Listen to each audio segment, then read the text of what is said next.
చెప్పండి చాలా ఏమనిపిస్తుందండి, సంతోషం, గుండెల నిండా సంతోషంగా ఉంది. అండ్ ఆంధ్రప్రదేశ్ రాష్ట్రానికి మంచి భవిష్యత్తు ఉందన్న భరోసా కనబడుతుంది. అండ్ సమర్థవంతమైన సుదీర్ఘమైనటువంటి పాలనా శక్తి సామర్థ్యాలు ఉన్నటువంటి నాయకులు ఈ రోజున వచ్చారు. అండ్ కొత్త పాత కలయికతోటి ఈ మంత్రివర్గం చాలా చాలా బాగుంది. డెఫినెట్గా వీళ్ళు గతంలో ఎప్పుడు చూడనంత అభివృద్ధి ఈ రోజున మీరు చూడబోతారని చెప్పేసి ఆంధ్ర ప్రజానికానికి నేను సవినయంగా తెలియజేసుకుంటాను.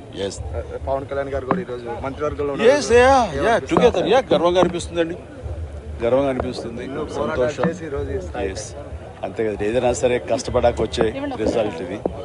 డెఫినెట్గా మంచి జరుగుతుంది. తను సమర్థవంతంగా పరిపాలించగలడు. తన పాత్ర, తన మంత్రి పదవిని చాలా సమర్థవంతంగా చేసి రాష్ట్ర భవిష్యత్తు కోసంగా పూర్తి స్థాయిలో తను పనిచేస్తాడు. మన పవన్ కళ్యాణ్ గారు ప్రత్యేకంగా కృతజ్ఞతలు చెప్పారు. అలాగే వేదికకి కుడివైపునున్నటువంటి ప్రముఖులు అందరి దగ్గరికి కూడా పేరు పేరున వెళ్ళి పలకరిస్తున్నటువంటి శుభవేళ. పద్మభూషణ్ మన మెగాస్టార్ చిరంజీవి, పవర్ స్టార్, అటు మెగాస్టార్ ఇటు పవర్ స్టార్. ఇది అరుదైనటువంటి చిత్రం. అలాగే మన పెద్దలు బాలయ్య బాబు గారు,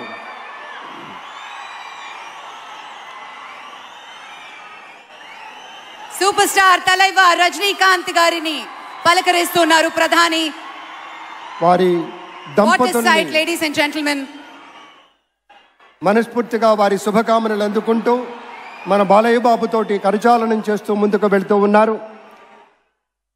వేదిక మీద అందరినీ పేరున పలకరిస్తూ రజనీకాంత్ గారితో ప్రత్యేకంగా మాట్లాడుతూ ఉన్నారు.